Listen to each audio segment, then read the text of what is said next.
Caros alunos do nono ano, estamos começando aqui mais uma revisão com vocês, tá bom?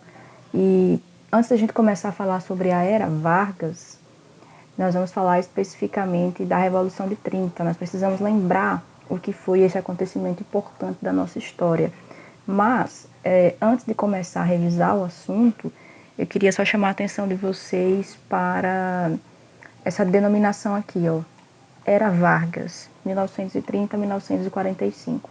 Vamos começar agora a estudar o primeiro governo de Getúlio Vargas, e vocês percebem aí que foi um governo grande, foi de 1930 a 1945. Então ele passou 15 anos na presidência do Brasil de forma ininterrupta, ou seja, ele não saiu. Mas antes de começar a estudar as fases desse governo do Getúlio Vargas, dessa Era Vargas, nós precisamos entender e relembrar como ele chegou ao governo, tá? Ele chegou por meio da chamada Revolução de 30, que vocês já estudaram, e tem vídeo no meu canal, inclusive, sobre isso. E nós precisamos lembrar do que aconteceu na eleição de 1930, da derrota do Getúlio Vargas nas urnas para o Júlio Prestes, da morte do João Pessoa, que era vice de Getúlio, e início do movimento armado. Resultando, em novembro de 1930, na deposição do então presidente Washington Luiz, no impedimento da posse do Júlio Prestes, que ganhou legitimamente nas urnas, e o Getúlio Vargas, então, foi colocado de maneira provisória para ficar no governo do Brasil, ficar na presidência do Brasil, certo? Então, o Getúlio Vargas, ele assumiu em caráter provisório o governo do Brasil. Então, é importante sempre lembrar disso. Ele tinha assumido em caráter provisório, mas, no entanto, por causa de mecanismos legais, de alteração na legislação, ele ficou por 15 anos, tá bom? Então, vou escrever aqui uma coisa que é importante para vocês. Então, Vargas, ele inicia o seu governo provisório. Assim que ele é colocado na presidência do Brasil, com o apoio dos militares, tá bom? E aí, esse governo provisório, ele foi de 1930 até 1934. Depois disso, o que acontece? Nós temos a segunda fase do governo Vargas, que é chamada de governo constitucional. Então, a primeira fase, governo provisório, a segunda fase, governo constitucional, e a terceira fase, Estado Novo. Mas, por enquanto, vamos nos ater principalmente ao governo provisório e às principais medidas que o Getúlio Vargas tomou. Então, vamos colocar aqui, principais medidas tomadas por Vargas. Então, vamos entender quais foram as principais medidas tomadas por Getúlio Vargas durante a sua chefia do governo provisório, durante esses 4 primeiros anos.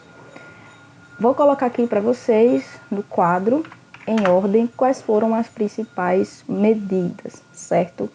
Vargas decretou uma série de medidas centralizadoras, ou seja, ele objetivava diminuir a autonomia dos estados brasileiros, certo?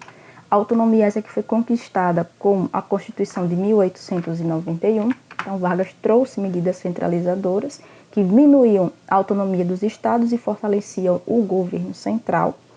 Ele dissolveu o Congresso Nacional. Uma outra característica desse governo do Getúlio Vargas, tá? Vou colocar aqui as características. Além disso, as assembleias legislativas também foram dissolvidas, assembleias legislativas estaduais e municipais. Ele substituiu os presidentes de estado por interventores.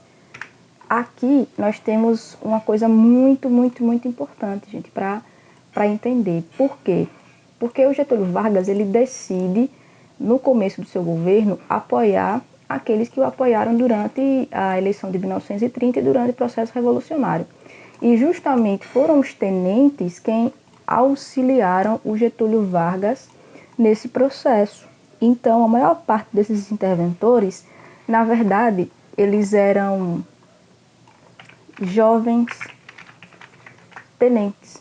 E esses tenentes, a gente pode relembrar a participação deles na política da Primeira República, do movimento tenentista, dos anos 20. E esses tenentes, eles tiveram uma participação decisiva nos primeiros anos do governo de Getúlio Vargas.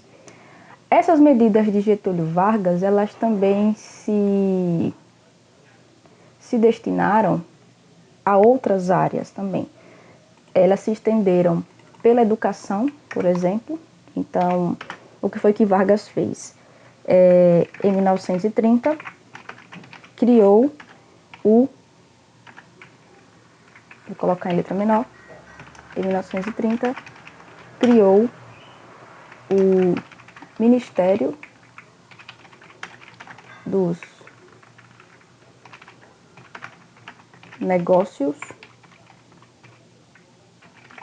da Educação e Saúde Pública, que subordinava os sistemas de educação dos estados ao Distrito Federal, tá certo?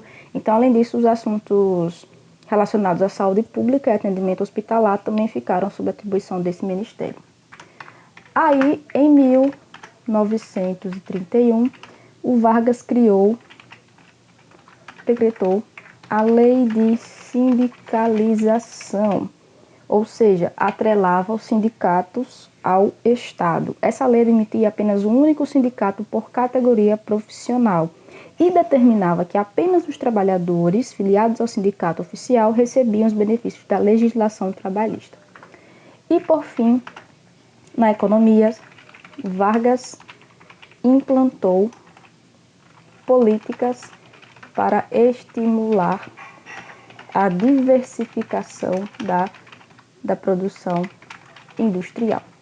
Existia uma defesa também muito grande do café por parte da crise de 1929, como vocês lembram, que afetou a economia mundial. O liberalismo começou a entrar em descrença por causa dessa crise de 1929. Então, Vargas ele começa a estimular a produção industrial do Brasil, já que o Brasil era um país agrícola. Desde o Brasil Império, o café era o nosso principal produto, mas Vargas começa a estimular a produção industrial e também o consumo interno. Então, ele traz medidas que protegem a economia brasileira e, por exemplo, alguns artigos de luxo pararam de ser importados justamente para defender a produção industrial brasileira. Gente, em resumo, essas aqui seriam as principais medidas tomadas pelo Getúlio Vargas, tá? Então, se vocês quiserem copiar ou quiserem tirar um print, é interessante vocês saberem dessas principais medidas, tá bom? Depois, eu vou explicar para vocês o que foi a fase do governo constitucional, mas isso só na aula de amanhã. Se vocês acharem esse formato interessante, eu posso trazer para vocês amanhã uma explicação do que foi esse governo constitucional, tá bom? Então, até breve.